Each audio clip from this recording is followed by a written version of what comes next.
ఉద్యోగాల కోసం నేను ఆలోచించా, ఇష్టానుసారంగా చేశాడు. నిన్న ఒక మాట అన్నాడు, యువత మీరు గుర్తుపెట్టుకోండి, ఎన్నికల ముందేం చెప్పాడు? జాబ్ క్యాలెండర్ చెప్పాడా లేదా? మీకు చెప్పాడా? ఇచ్చాడా? మెగా డిఎస్సి చెప్పాడా? ఇచ్చాడా? ఇప్పటికి నిన్న అన్నాడు, నన్ను మీరేం చేశారని అడిగాడు. నేను చెప్తున్నా, జగన్మోహన్ రెడ్డి, సైకో జగన్మోహన్ రెడ్డి, నీకు తెలియదు. నువ్వు బచ్చాగా ఉన్నప్పుడు గోళీలు ఆడుకుంటా ఉన్నప్పుడు నేను ముఖ్యమంత్రి అయ్యా. మీ నాన్న కంటే ముందే నేను ముఖ్యమంత్రి అయ్యా. ఒకసారి చరిత్ర తిరగరాయి. సమైక్య ఆంధ్రప్రదేశ్లో కానీ ఈ రాష్ట్రంలో కానీ ఏదైనా అభివృద్ధి అయిందంటే అది తెలుగుదేశం హయాంలో అవునా కాదా అని మిమ్మల్ని అడుగుతున్నా. 14 సంవత్సరాలు ముఖ్యమంత్రిగా ఉంటే 8 సార్లు డిఎస్సి పెట్టాను. తెలుగుదేశం హయాంలో 11 సార్లు డిఎస్సీలు పెట్టాం. నేను అడుగుతున్నా, నువ్వు 5 ఏళ్ళు ఉన్నావు దిక్కుమాలోడివి, ఎన్నిసార్లు డిఎస్సీలు పెట్టాడు తమ్ముళ్ళు? మళ్ళా ఊరూరు తిరిగి మా తమ్ముడు చెప్తున్నాడు, గుండు 0. ఎవరికైనా ఒక్కరికి ఉద్యోగాలు వచ్చాయా? 5 ఏళ్లు పరిపాలించిన వ్యక్తి నేను ఇది చేశానని చెప్పాలా లేదా? చేశాడు. ఏం చేశాడంటే వాలంటీర్ వ్యవస్థ పెట్టి 5,000 జీతం. నేను చెప్తున్నా, వాలంటీర్స్ అందరినీ కోరుతున్నా, మీరు ఎంఏ పాస్ అయ్యారు, బీటెక్ పాస్ అయ్యారు, జగన్మోహన్ రెడ్డి ట్రాప్ లో పడద్దండి. మీరు నిర్మోహాటంగా ఉండండి.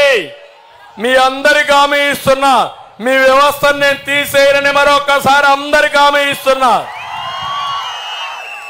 కొంతమంది అధికారులు ఒత్తిడి తీసుకొస్తున్నారు, నువ్వు ఉద్యోగం రాజీనామా చేయి, పార్టీలో వైఎస్ఆర్ కాంగ్రెస్ పార్టీలో పనిచేయి, మళ్ళా మేము వస్తానే ఇస్తామని. వీళ్ళు వచ్చేది లేదు, సచ్చేది లేదు, ఇచ్చేది లేదు. అందుకే నేను వాలంటీర్లు కోరుతున్నా, మీరు తటస్థంగా ఉండండి, ప్రజలకు అందుబాటులో ఉండండి. మీకు న్యాయం చేసే బాధ్యత నేను తీసుకుంటా. ఉద్యోగం అంతా కూడా ఉంటాయి.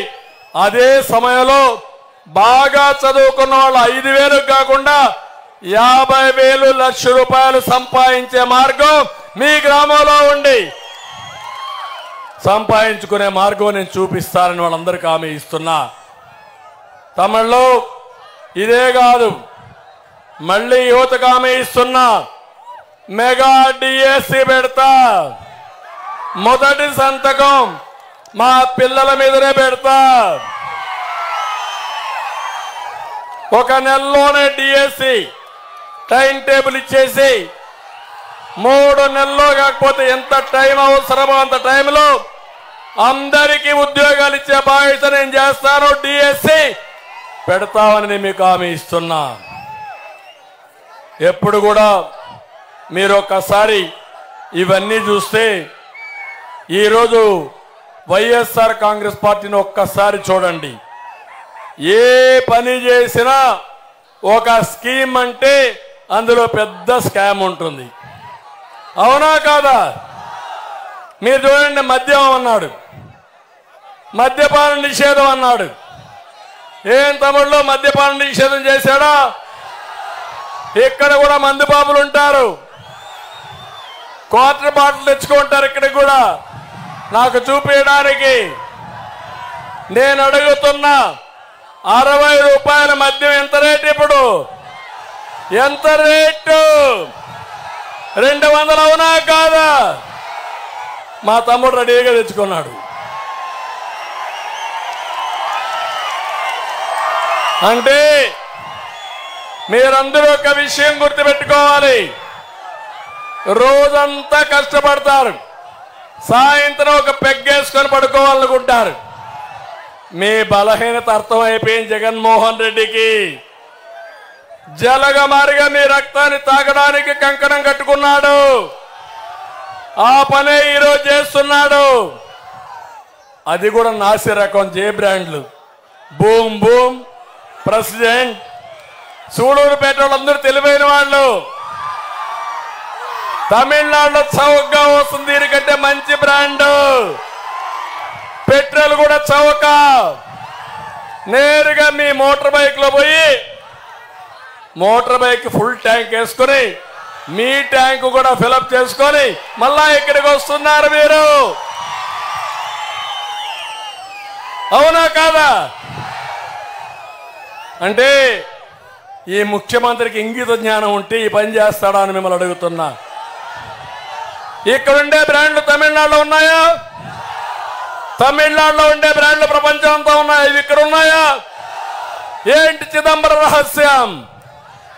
తమిళనాడుకు పోతే షాపుకు పోతే ఆన్లైన్ పేమెంట్ ఇవ్వచ్చు. అవునా కాదా? గూగుల్ పే పనిచేస్తుంది, పేటిఎం పనిచేస్తుంది. ఇక్కడ పనిచేస్తుందా? అంటే చిల్లర కావాలి, చిల్లర కొట్టు పెట్టుకొని జగన్మోహన్ రెడ్డి మీ డబ్బుల్ని దోచేస్తున్నాడని చెప్పి కూడా నేను మీకు తెలియజేస్తున్నా. నేను అడుగుతున్నా, మీ కోపం రాలేదా తమ్ముళ్ళు అని అడుగుతున్నా.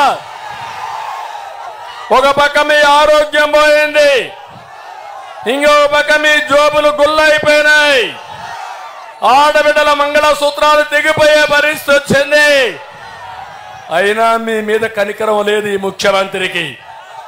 అందుకే సాగనంపమంటున్నా. నేను ఒకటి హామీ ఇస్తున్నా, మళ్ళీ నాణ్యమైన మద్యం అన్ని రాష్ట్రాల్లో ఉండే పాలసీ తీసుకొస్తా, మీ ఆరోగ్యాన్ని కాపాడుతా, రేట్లు కూడా నియంత్రణ చేస్తామని చెప్పి నేను మీ అందరికీ తెలియజేసుకుంటున్నా.